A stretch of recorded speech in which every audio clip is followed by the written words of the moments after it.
Dahil fugitive from justice na si Atong Ang, 24/7 na ang manhunt operation laban sa kanya. Ang detalye sa agenda report ni Ryan Reloban ng Abante. Aminado ang NBI na malaking hamon sa kanila ang dami ng tauhan, pera, resources ni Charlie Atong Ang. Pero hindi raw titigil ang NBI sa paghahanap sa bilyonaryo gaming boss na may arrest warrant na kaugnay sa missing Sabongero case.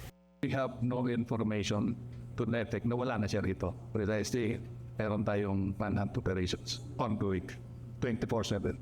Mas pinaigting at pinalawak na ng NBI ang koordinasyon sa mga regional office at counterpart agency para mas mabilis na matunton ang kinaroroonan ni Ang. Ayon sa NBI, si Ang na lamang ang natitirang personalidad na may warrant na hindi pa naaaresto o voluntaryong sumusuko. Wala tayong nagre-receive any pillars sa aming community group or from Mr. Atman himself. But definitely, if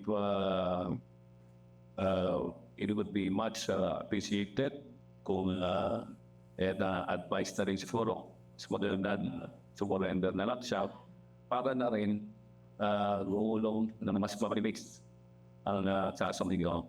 Batay sa impormasyong nakukuha ng NBI mula sa mga mapagkakatiwalaang source, nasa bansa pa rin si Ang. Mas lalo raw hinigpitan ng mga otoridad ang pagbabantay sa mga pantalan at paliparan para hindi makalabas ng Pilipinas.